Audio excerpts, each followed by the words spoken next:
ರಾಹುಲ್ ಮತ್ತು ಸಂತೋಷ್ ಇಬ್ಬರು ಒಂದು ಪ್ರತಿಷ್ಠಿತ ಕಂಪ್ನಿಯಲ್ಲಿ ವರ್ಕ್ ಮಾಡ್ತಾಯಿರ್ತಾರೆ. ರಾಹುಲ್ ಸೌಮ್ಯ ಸ್ವಭಾವದ ವ್ಯಕ್ತಿ.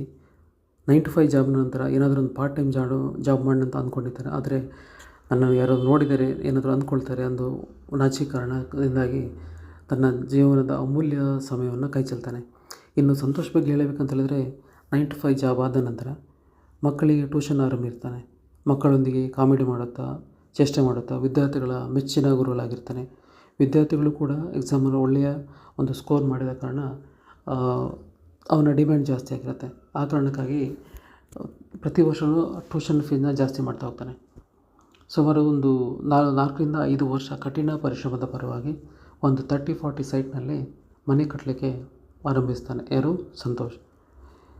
ನಾನು ಈ ಸಮಯದಲ್ಲಿ ಒಂದು ಮಾತು ಹೇಳಲೇಬೇಕು. ನಾನು ಬೆಂಗಳೂರಿಗೆ ಬಂದ ಆರಂಭದಲ್ಲಿ ನಮ್ಮ ಮನೆಯ ಓನರ್ ಹೇಳಿದೊಂದು ಮಾತು ಈಗಲೇ ನೆನಪಾಗುತ್ತೆ. ಅದೇನಂತ ಹೇಳಿದರೆ, ನಾವು ಜೀವನದಲ್ಲಿ ಮುಂದೆ ಬರಬೇಕಂತ ಹೇಳಿದರೆ ನಾವು 3 ಬಿಟ್ಟಿರಬೇಕು ಅಂತೇಳಿದರೆ ನಾಚಿಕೆ, ಮಾನ, ಮರ್ಯಾದೆ.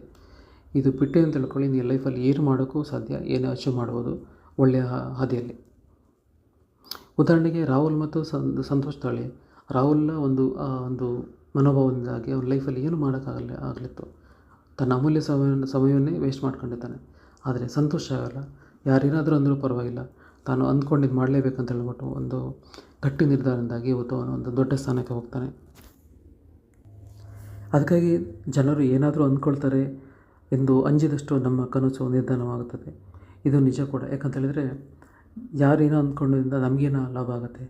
ನಮ್ಮ ಪಾಕೆಟಲ್ಲಿ ದುಡ್ಡಿದ್ದಾಗ ಮಾತ್ರ ನಮ್ಮ ಜನ 4 ಜನ ಬಂದು ಮಾತಾಡ್ತಾರೆ. ಇಲ್ಲಾಂದರೆ ನಮ್ಮ ಬಗ್ಗೆ ಯಾರೂ ಕೇರ್ ಮಾಡೋಕ್ಕಾಗಲ್ಲ.